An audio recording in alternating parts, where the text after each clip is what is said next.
আসসালামু আলাইকুম। যারা আবার আন্তর্জাতিক নিউজগুলোর ভিউয়ার্স আছেন, আবারও ওয়েলকাম ব্যাক। বিশেষ করে যারা ইরানের সাপোর্টাররা আছেন, বাংলাদেশে গেল কয়েকদিন নির্বাচন বা বিভিন্ন ইস্যুতে আমি আসলে রেগুলার নিউজ বানাতে পারি না, তো সেই কারণে ইরানের নিউজের আপডেটগুলো অনেকে চাচ্ছেন যে ভাই আসলে কি হচ্ছে।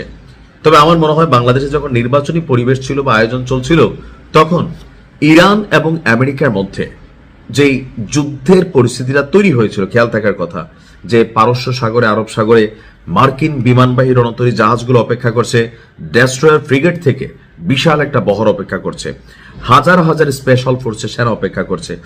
তখন ইরান হরমুজ প্রণালীতে তারা করলো কি, একটা মহড়া চালাই বসলো। সেই মহড়ার পর আজকে 2 থেকে 3 সপ্তাহ মোটামুটি একটা পরিস্থিতি শান্ত ছিল, কিন্তু আজকে হঠাৎ করেই আপনার দুঃসংবাদ আসছে ইরানের জন্য যে কোনো সময় ইরানে অভিযান শুরু করতে যাচ্ছে ডোনাল্ড ট্রাম্প। এমনকি এইটা একদিন, 2 দিন বা কয়েক ঘন্টার জন্য না। গত বছর যে অভিযানটা চালাইছিল এটা কয়েক ঘন্টার ছিল, কিন্তু এইবার টানা কয়েক সপ্তাহ।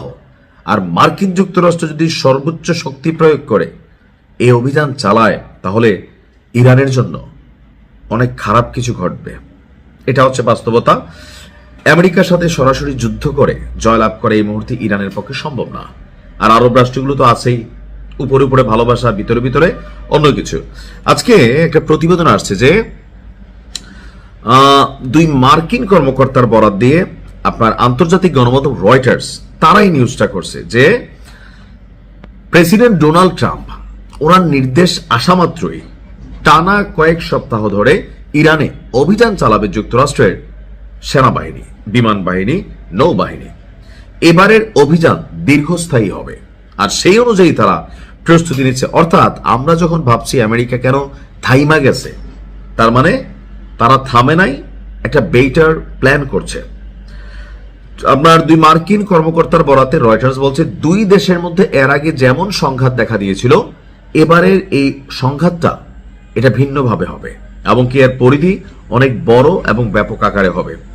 বিষয়টি অত্যন্ত স্পর্শকাতর হওয়ায় মার্কিন প্রতিরক্ষা বাহিনীর সেই 2 জন ঊর্ধ্বতন কর্মকর্তা রয়টার্সের কাছে তাদের নাম প্রকাশ করেনি।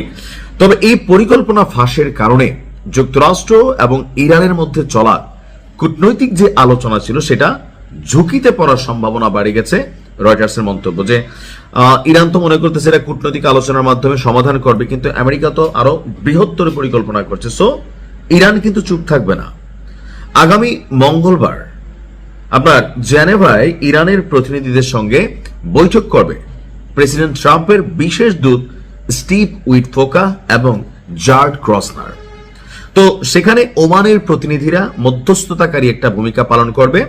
তো সেখানে আলোচনা হবে কি, এ ব্যাপারে আমরা দেখলাম যে মার্কিন পররাষ্ট্রমন্ত্রী মার্কো রুবিও তিনি সতর্কতা দিয়ে বলছেন ইরানের সঙ্গে প্রেসিডেন্ট ট্রাম্প চুক্তি করতে চান, তবে এটি করা অনেক কঠিন হবে। তো ট্রাম্পের আসলে সিদ্ধান্ত কি, যে ইরানে শাসক পরিবর্তন করা হচ্ছে সেরা সমাধান যুদ্ধের চেয়ে।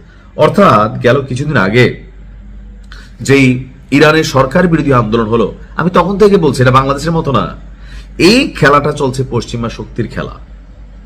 আপনার ইউরোপীয় ইউনিয়নের চাহিদা যে তারা চায় এখানে একটা কাঠপুতলি সরকার বানাক, যেই সরকারটা বৈশ্বিক পারমাণবিক কর্মকাণ্ড বন্ধ করবে, ইসরায়েলকে সমর্থন দিবে, এমনকি মার্কিন যুক্তরাষ্ট্রের সাথে আমেরিকার স্বার্থ অনুযায়ী তারা চুক্তিগুলো করবে।